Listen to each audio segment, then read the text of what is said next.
Well, good afternoon, everyone, and welcome to the COVID-19 update briefing for Friday, October 23rd. Today marks our fifth conversation since we returned to daily briefings last Monday, and we've seen upward movement in our COVID-19 data for each of the last 5 days. Last Monday, our lowest positivity was Region 11, that's Chicago, at 6.2%. That was Monday. Today, Chicago is now tied with Region 2 in north central Illinois at 7.0%.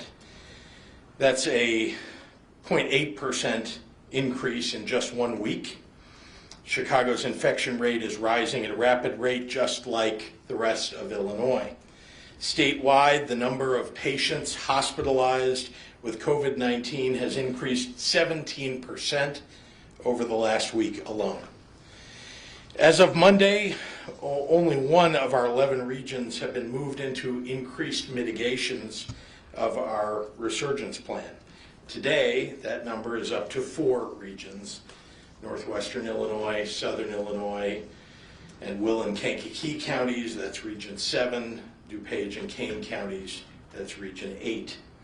With Region 4, Metro East, crossing the 8% average threshold for the first time today, or at least since the last time they were in mitigation, and Region 9, Lake and McHenry counties up on the Wisconsin border, close behind with a 7.7% average as of this morning. Regions under tighter mitigations sometimes take more than a week to see the numbers start to level out or come down, but it happens quicker when people in a region make personal efforts to follow the basic mitigations immediately. What we do today, October 23rd, will determine how many cases we have and what our hospitals will look like on Halloween, just 8 days from now, and at Thanksgiving, just 34 days from now. Following public health recommendations, especially wearing a mask in public, will bring our numbers down, save our economy, and let more of our kids go to school, getting us as close to normal as we can be until we get through this. And here in Illinois, we continue to do everything we can to slow the spread of the virus and move us toward that normal. Every day of the last 8 months, we've gotten better at tracking and monitoring this disease through more and more testing, making sure that your individual efforts to protect yourself and your community are matched by our efforts in government. Ours is not one of those states that started to build up its testing infrastructure in March and then slowed down in July. Illinois now has surpassed a 70,000 tests per day average, which means that we test 3.5 times as much as the average state, and we're third in the nation in daily testing and number 1 in the Midwest. Each day we do more testing at our 26 state-run sites and 3 IDPH labs alone than most of the states in the United States do. In every state where they combine state sites, private sites, hospital sites, doctor's offices, and anywhere else, we're exceeding those in a combined basis, just in our 26 state-run sites and our 3 IDPH labs. One of the key elements of our testing success is that we have built a mobile testing system that can be deployed anywhere in the state, with an emphasis in areas with documented outbreaks and increasing positivity rates, and where local public health departments indicate that there's a greater need. Decisions on the location of mobile testing sites are made in part on the submission of mobile testing site request forms on our IDPH website, where anyone can submit an area of concern for consideration. From there, IDPH works with our mobile team operators to evaluate all the information and to get our teams across the state in as equitable a manner as possible to urban and rural and suburban communities alike. In the last 2 weeks alone, we've had mobile teams present present in 47 counties throughout the state of Illinois. These tests are free to anyone, regardless of citizenship, symptoms, or contact with someone with COVID.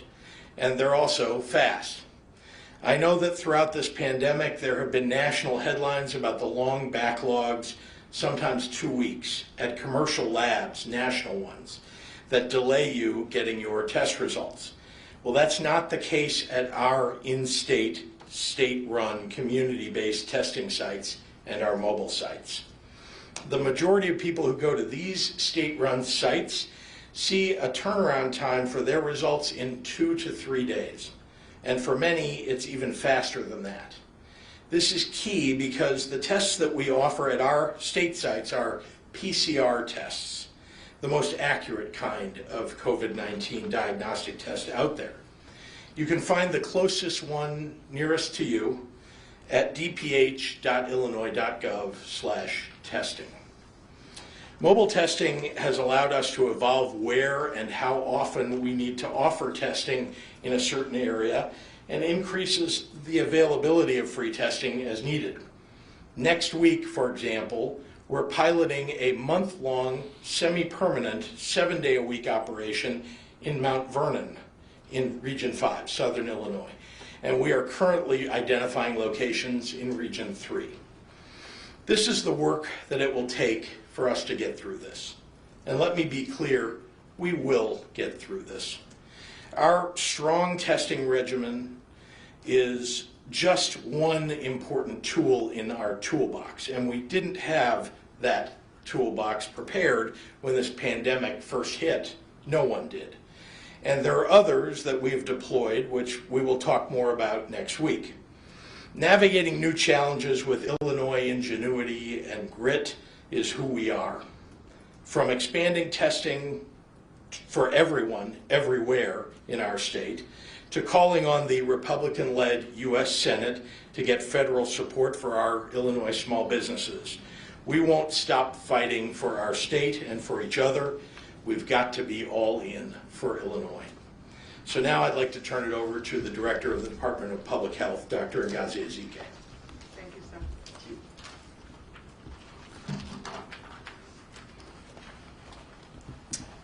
Good afternoon. I do want to say happy Friday, but I understand the mental, the social, and the emotional toll that this pandemic continues to have on people. It's not just because I'm asking people, it's because I'm feeling it and living it myself. I don't get to live in some COVID-free bubble exempt from all the pain and the tragedy of this pandemic. So I understand how pandemic fatigue is striking everyone. It's real. People are tired of not seeing their families. They're tired of postponing the weddings and the other life celebrations. Trying to work from home while also trying to manage kids learning on remotely is a challenge. Not being able to visit your loved ones in long-term care and nursing homes. Not being able to gather with groups of friends for a night out in your favorite restaurant is getting to be a lot to bear. The way we work, the way we live, the way we play has all changed. And the harsh reality is that the sacrifices we've made and that we continue to make do not have a future expiration date. And I know that that's difficult. This new virus has caused this horrible situation. And although people want to refute the number of cases, we are seeing the number of people with COVID-19 continue to increase. We are seeing the number of individuals in the hospital because of COVID-19 increase. We are seeing the number of lives lost continue to increase. And if you're tired of hearing it from me, please just ask one of your local physicians in the area. They will tell you what they are seeing in their hospitals. Since yesterday, we lost an additional 31 lives for a total of 9,418 deaths. These are people who started with us in 2020 and won't be with us at the Thanksgiving table.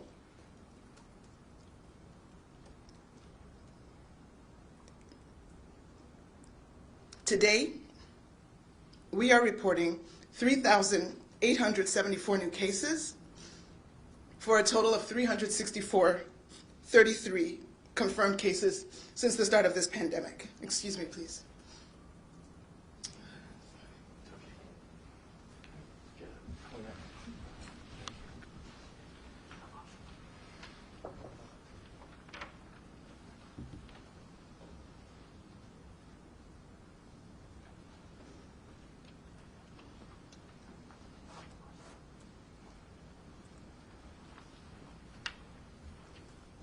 I'm sorry.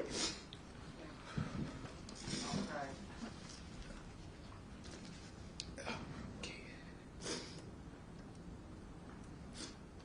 We have had 364,033 cases since the start of this pandemic.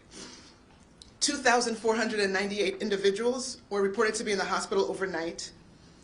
Of those, 511 COVID patients were in the ICU, and 197 patients were on ventilators.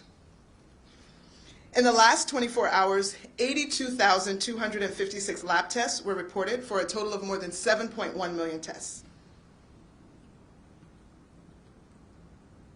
My message to you is to stay strong.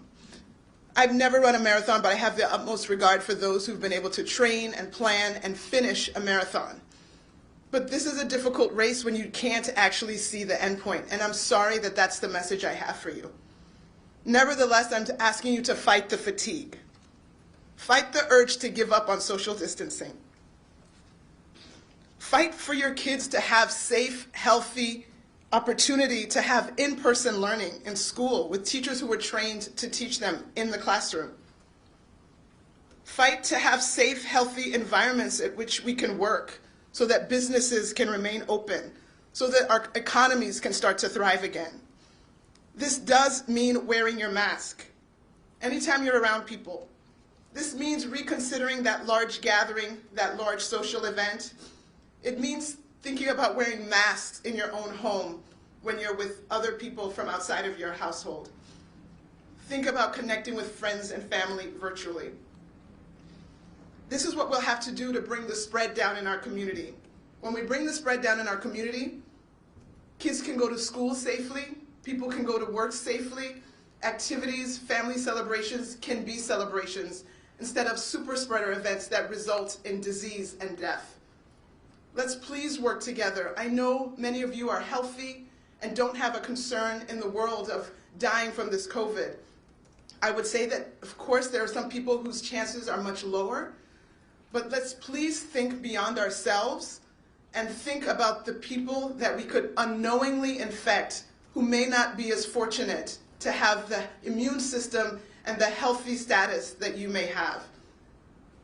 We literally have people who are asymptomatic, meaning have no symptoms for the entire duration of their illness.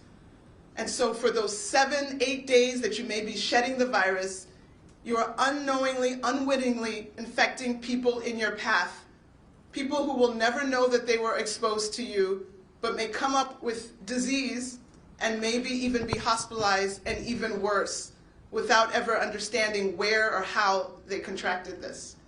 This is how this disease is happening, but we do have a choice. We can limit our gatherings, we can wear our mask, we can wash our hands, we can do these things so that we don't hurt those around us.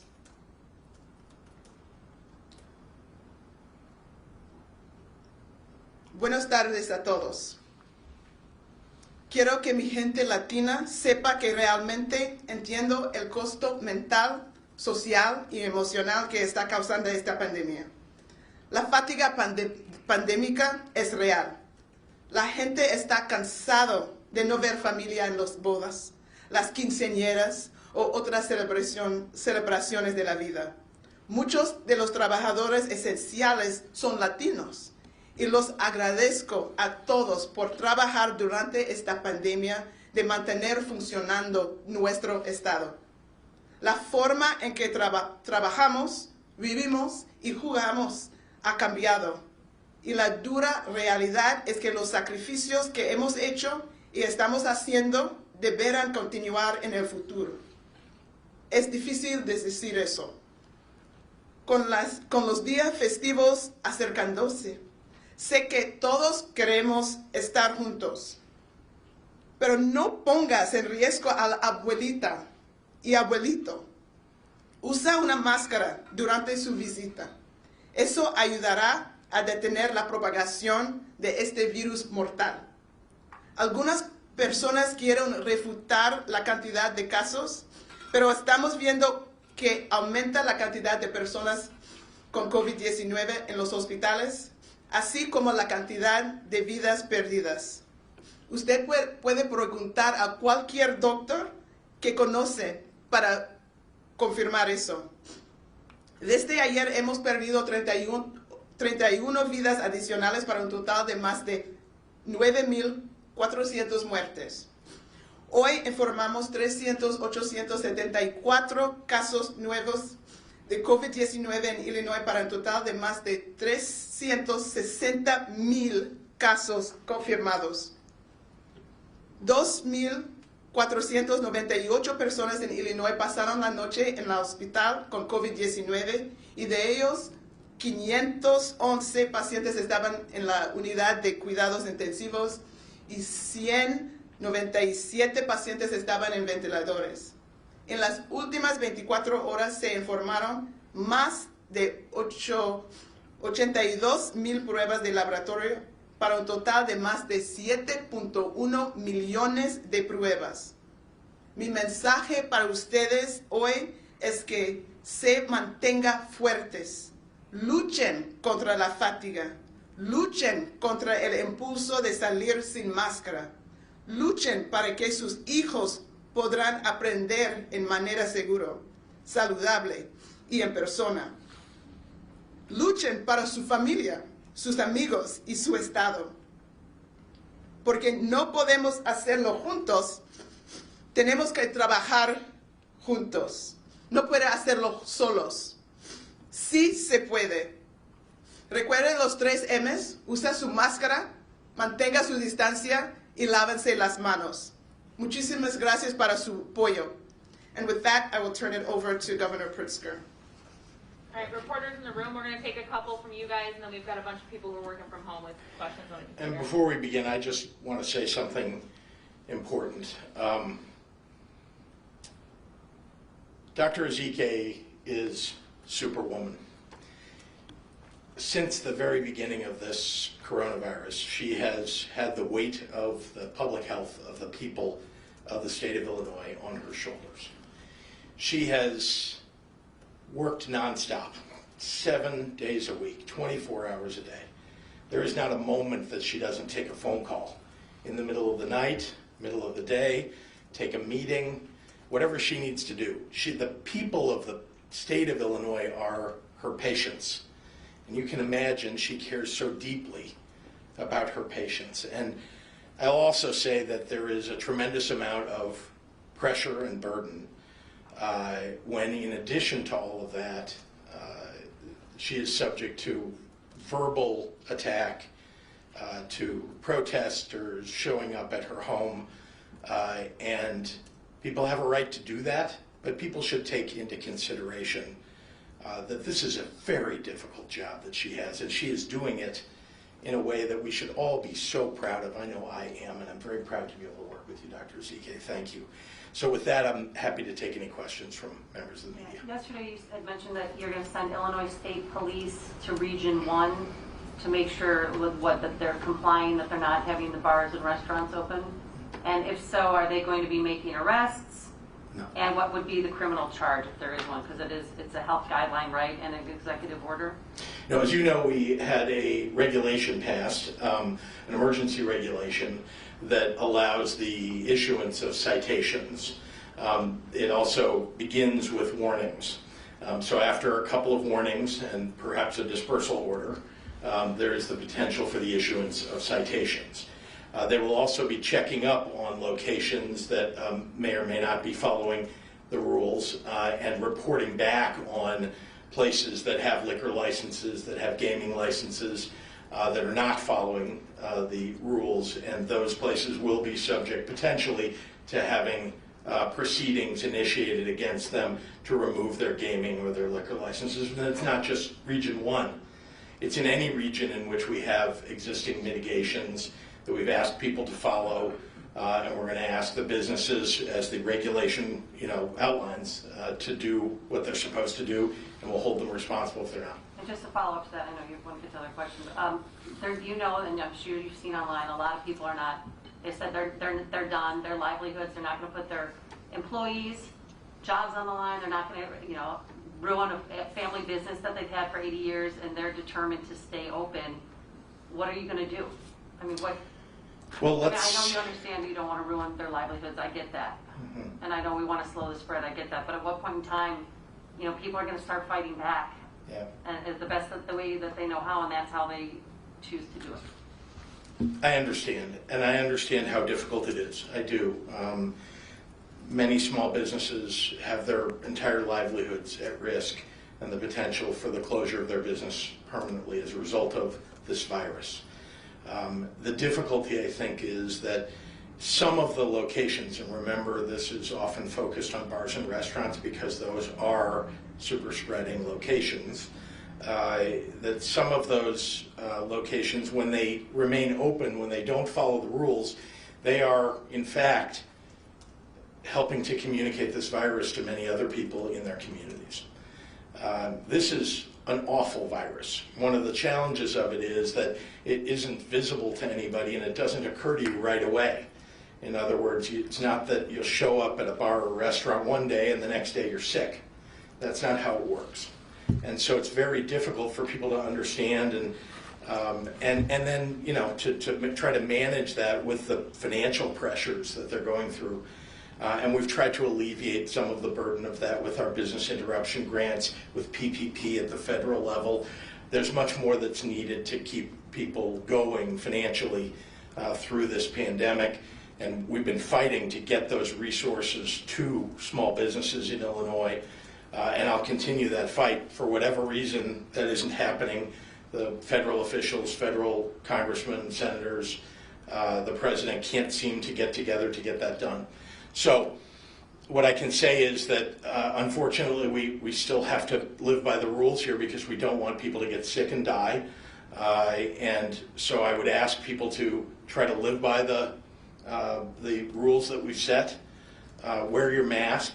The truth is that if everybody will wear their masks, we can get our businesses back open again much quicker. We are. I mean, No, you are. I can see you're wearing a mask right now. Yeah, but I mean, out in the streets, at bars, at gyms, even people running, jogging alone, everyone seems to be wearing a mask, but it's not working. So what's? That's not true, Amy. Masks work. There are a lot of people not wearing their masks, and a lot of people who are having private events at their home, and they're not wearing masks in their home. There are a lot of people, as you know, the unfortunate thing about bars and restaurants, as opposed to other kinds of retail, for example, is that in order for you to enjoy being in a bar or restaurant, you have to take your mask off. And it is often the case that people will sit for an hour, 2 hours, maybe longer, without their mask on. It's a place where you're speaking louder than normal, usually because there's noise in the place. I mean, the natural things that people do in bars and restaurants, unfortunately, are exactly the natural way in which this virus transmits. Masks work. Masks work. But I can tell you, because I have traveled this entire state, there are an awful lot of people not wearing masks. And right here in Chicago, that's true as well. But it's especially true in some other areas. And we're just asking people, please wear your mask. It is the most respectful thing you can do to help the businesses in your area stay open and help our schools get more kids in the classroom and make sure that our economy keeps going. Just wear a mask. We are getting through this because eventually there will be an effective treatment or a vaccine. We can see some of the development that happening. I think it will be early next year. I hope. I don't know. But we've got to be able to survive until then. We've got to keep everybody safe, and particularly people who are most vulnerable to the virus. Eric. Dr. Zike, if I may ask you to follow up on the governor's statements. I know every day of this pandemic has been difficult. We're in a particularly difficult phase right now with the resurgence of the virus, and there is COVID fatigue. As you pointed out, people are tired of hearing messages from public health officials. I mean, What is the most difficult part of this phase for you on this day? I mean, it's sad to see the numbers going up again. People have worked really hard to get us through the first phase, and as I heard from some healthcare executives yesterday, as we see the numbers go up in the hospital, people are bringing more beds, trying to prepare for the COVID units again, and these staff that went through all that pain to try to save as many people as they can are seeing history repeat itself. And so if you're talking about COVID fatigue from having to keep wearing a mask, think about the COVID fatigue for healthcare workers, respiratory therapists, who are going to have to go through this whole episode again of trying to fight for people's lives because we couldn't figure out how to control this virus by doing some of the simple measures that have been prescribed. I feel for those healthcare workers, the respiratory therapists, the nurses' assistants, all these people who work with the public on a regular basis. You cannot work from home as a bus driver, right? And so these people have to go to work every day as the disease is increasing throughout the state, and they're the ones that will be dying.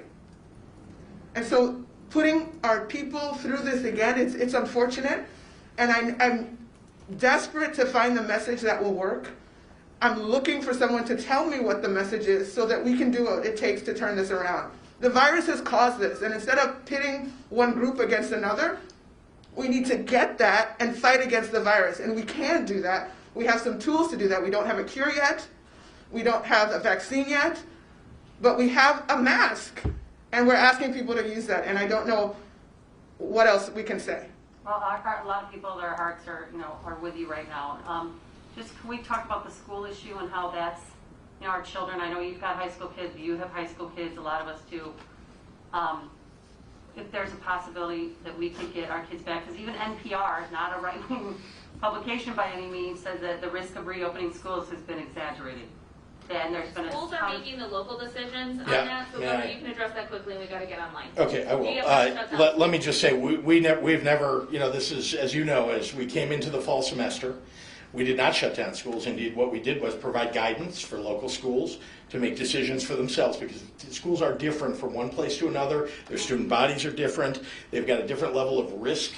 They need to make those decisions at the local level with good guidance from doctors, and that's what we've provided for them. At some All point, right, so Dana Rebeck from WGN wants to know, according to the DuPage County Health Department, only 6% of outbreaks are linked to restaurants. Given that low number, why do you feel it's important to impose these restrictions on struggling restaurants and bars? No, I appreciate that question. Let's understand an outbreak would be something if somebody works, like let's say in a manufacturing plant, and a lot of people work in close proximity, and then 50 people develop COVID in that setting. We would have that as a documented outbreak where this person knows that I was working next to this person contracted the virus, a week later, so did I. A week later, this person did, 3 days later. So that is like a clearly documented outbreak. In most cases of COVID, the person who has it cannot tell you exactly who they got it from. They're not saying, oh, I was working in this setting and all these people got it and then I got similar symptoms. So in the absence of a documented outbreak, all those individuals that did contract the virus, the way that you look at where they may have gotten it from is to look at the time at which, the time frame from when you catch the virus to when you show symptoms or to when you're diagnosed. In those preceding 2 weeks, we ask the cases, where have you been? And all of those places that they list that they have been in the preceding 2 weeks are exposure sites. Any of those places could have been where they contracted the virus.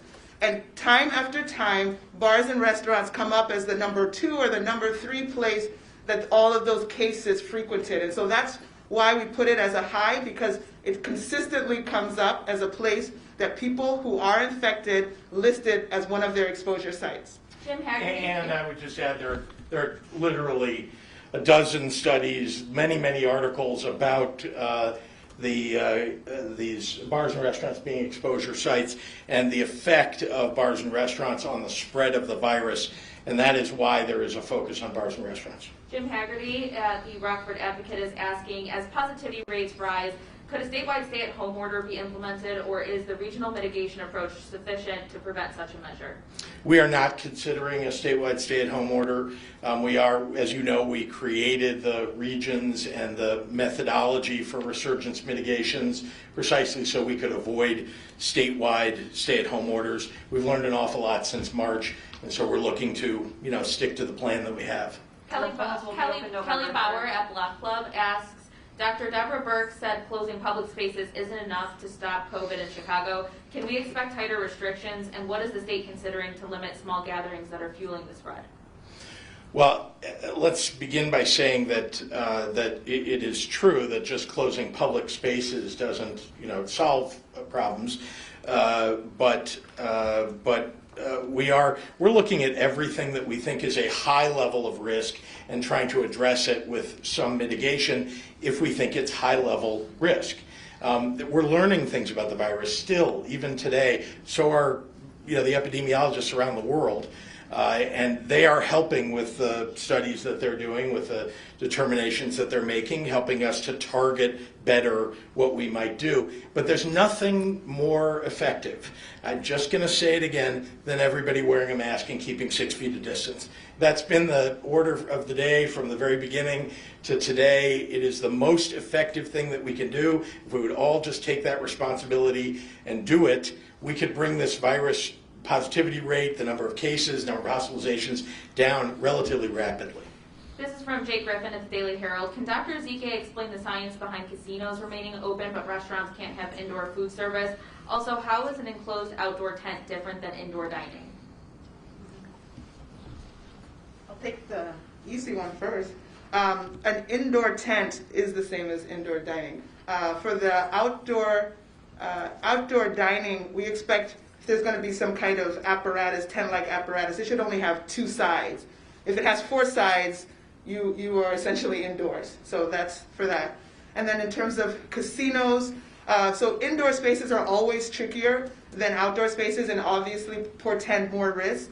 Casinos are large spaces, and so there's actually aggressive ventilation. They do keep that pumped with pretty fresh air because they're trying to keep people to have them be lively and awake and stay there and continue to spend. But in terms of the spacing, there have been very rigorous plans in terms of how to space, how to keep people away from each other, and those seem to have been followed. I will say that when we talk about exposure sites, I don't see casinos coming up as a place where people have been for cases who've been diagnosed with COVID. That doesn't seem to come up. So I would say that maybe the mitigation measures that are in place might be working, or maybe many people are not going there. But I think if we saw consistent information in terms of exposure sites and casinos coming up in Region 1, Region 2, Region 3, then we would have to absolutely reconsider that. Jim Leach will be our final question at WMAY. Are congregate care facility outbreaks skewing numbers in a region, and should they be taken out in determining metrics for mitigation? Well, remember that there are a lot of staff that work at congregate care facilities, long-term care facilities, nursing homes. They are coming in and out of the facility. As many of you know, much to all of our chagrin, we've had to limit the visitation of people to long-term care facilities by family members, by friends, and so on. It's limited now to just outdoor, visiting.